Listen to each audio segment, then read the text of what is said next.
نبی کریم صلی اللہ علیہ وسلم نے ارشاد فرمایا کل بنی آدم خطاؤن وخیر الخطائین توابون.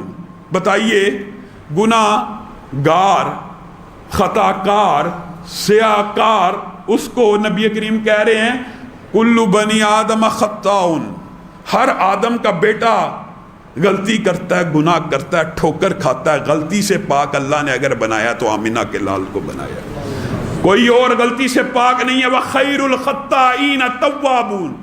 اللہ کس کو کہہ رہا ہے؟ نبی کریم کس کو کہہ رہے ہیں؟ اور تم میں سے بہترین غلطی کرنے والے. غلطی کرنے والا بھی بہترین ہے، ہاں بہترین غلطی کرنے والا وہ ہے جو اللہ کی بارگاہ میں آ کے اپنے ہاتھوں کو پھیلا دیتا ہے. اسی لیے نبی کریم صلی اللہ علیہ وسلم نے فرمایا تھا کہ اگر تم گناہ کرو ہی نہ، اگر تم گناہ کرو ہی نہ، اس سے مراد معاذ اللہ یہ نہیں ہے کہ ہم گناہ کرنا شروع کر دیں، لیکن اللہ کی رحمت کو بیان کیا جا رہا ہے. اگر تم گناہ کرو ہی نہ تو اللہ تعالیٰ اس دنیا کے اوپر ایسی قوم بھیجے گا جو گناہ کرے گی اور اس کے بعد رب کے سامنے ہاتھوں کو پھیلا لے گی. نبی کریم صلی اللہ علیہ وسلم نے ارشاد فرمایا رب اپنے بندے کی توبہ پر اتنا خوش ہوتا ہے، اور مثال جو دی ہے نا وہ اگر مجھے اور آپ کو سمجھ آ جائے. اللہ کے ساتھ مثال دینا اللہ کی شان کے لائق نہیں ہوتا مخلوقات کی، لیکن بات کو سمجھانا مقصود ہوتا ہے. نبی کریم صلی اللہ علیہ وسلم نے ارشاد فرمایا اللہ اپنے بندے کی توبہ سے اتنا خوش ہوتا، کتنا، اس خوشی کی کیفیت کو نبی کریم آپ کے سامنے رکھنا چاہتے ہیں. یہ کوئی مولوی نہیں رکھنا چاہتا. نبی کریم کہہ رہے ہیں ایک بندہ ہے، اس کے پاس سواری ہے، اس کے پاس سامان ہے، اس کے پاس زیادہ راہ ہے، اس کے پاس ہر چیز ہے. وہ ایک صحرا میں گیا، سواری چھن گئی، پانی چھن گیا، کھانا چھن گیا، ہر چیز چھینی گئی. اب اس بندے کو یقین ہو گیا کہ میں مرنے لگا ہوں. جس وقت اس کو 100% یقین ہو گیا میں مرنے لگا ہوں، اچانک اس کی سواری اس کے سامنے آئی، اچانک اس کا مال اس کے سامنے آیا، اچانک اس کا پانی اس کے سامنے آیا. وہ اتنا خوش ہوا، وہ اتنا خوش ہوا کہ حواس باختگی کے عالم میں اس کے منہ سے کیا نکلا؟ اے رب تو میرا بندہ ہے، میں تیرا رب ہوں.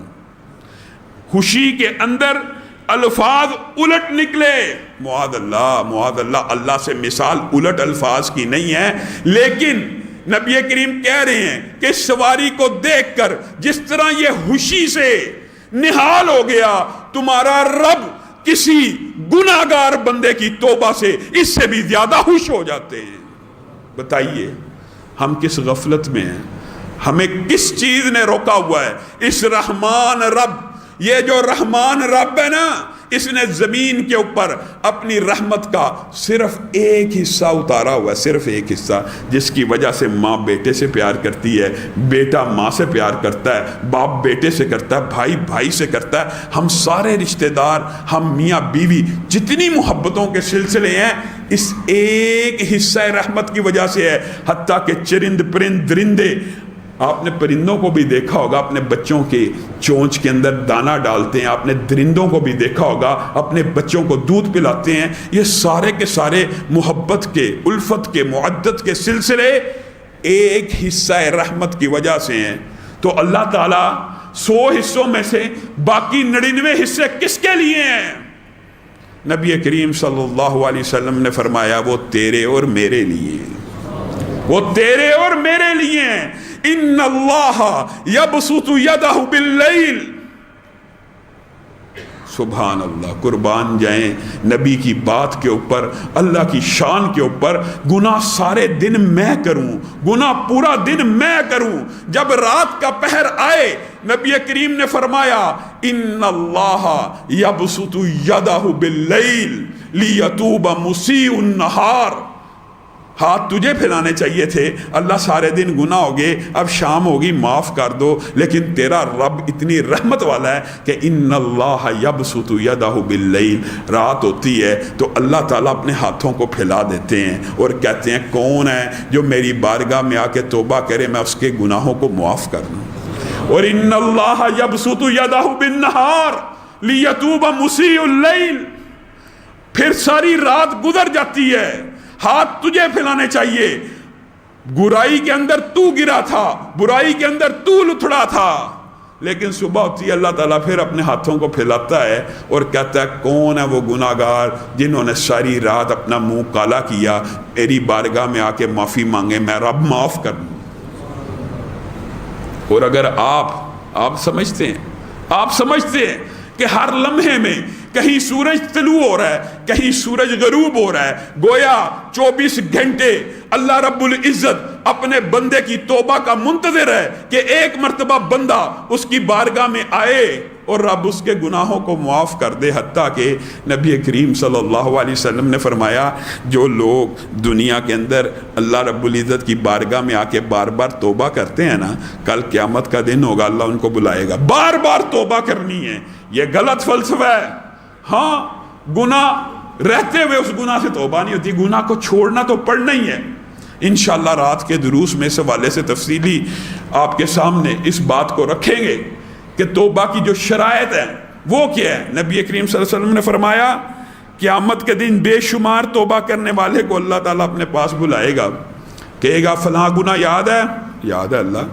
فلاں گناہ یاد ہے اللہ، اگلے دن بھی کیا تھا، اس سے اگلے دن بھی کیا تھا، اس سے جی اللہ ہر روز گناہ کیا تھا، توبہ کر لیتا تھا، بار بار مجھے پکارتا تھا، مجھے ندا دیتا تھا، دنیا میں بھی تیرے گناہوں کے اوپر پردہ رکھا، جا آج قیامت کے دن جب کہ تیرے گناہ ان گنت ہیں، توبہ کے باوجود تو گناہ کرتا رہا، آج بھی میں تیرے گناہوں کے اوپر پردہ ڈالتا ہوں اور تجھے جنت میں داخل کر دیتا ہوں۔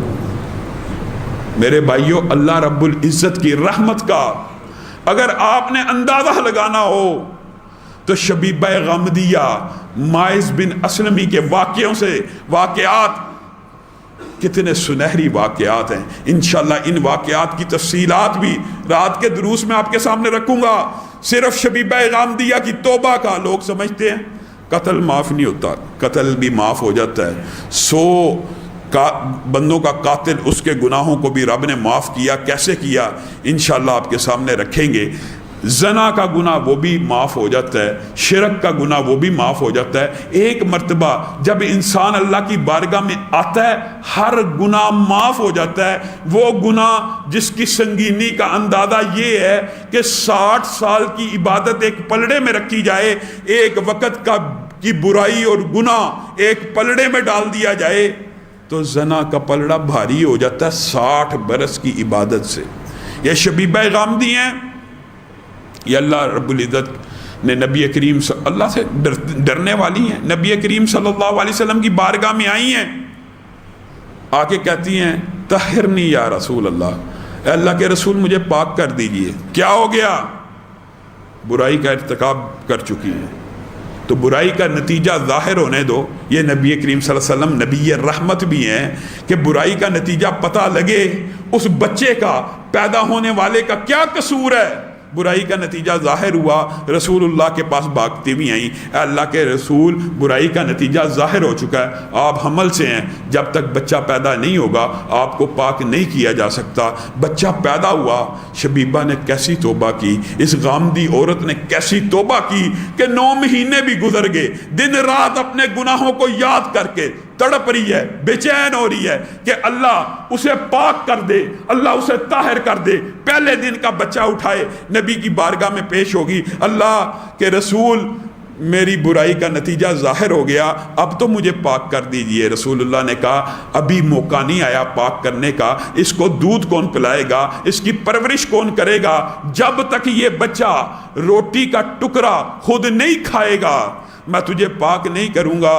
اور قربان جائیں اس عورت کی توبہ کے اوپر، حدیث کے الفاظ ہیں اس عورت نے 6 ماہ کے اندر بچے کو روٹی کھانے کا طریقہ سکھلا دیا۔ 6 ماہ کا بچہ اٹھائے ہوئے رسول اللہ کی خدمت میں حاضر ہوئی، اے اللہ کے رسول آج تو پاک کر دیجئے، ایک لمبا عرصہ بیت چکا، گناہ رات کو سونے نہیں دیتا۔ رسول اللہ صلی اللہ علیہ وسلم نے حد رجم کو جاری کیا۔ خالد ابن ولید بھی پتھر مارنے والوں میں شامل ہیں، ایک پتھر مارتے ہیں، عورت کے ماتھے پہ لگتا ہے، خون کا فوارہ پھوٹتا ہے، خالد ابن ولید کے کپڑوں پہ گر جاتا ہے۔ خالد ابن ولید کہتے ہیں معاذ اللہ، ناپاک عورت جاتے جاتے میرے کپڑوں کو بھی ناپاک کر گئی۔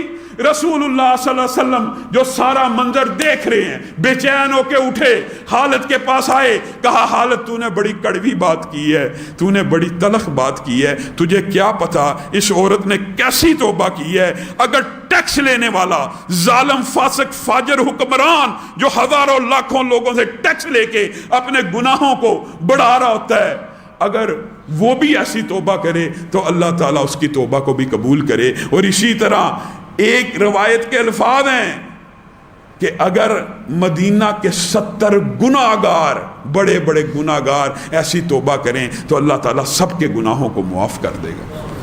معزز سامعین گرامی قدر، آپ کو کس چیز نے دھوکے میں ڈالا ہوا ہے؟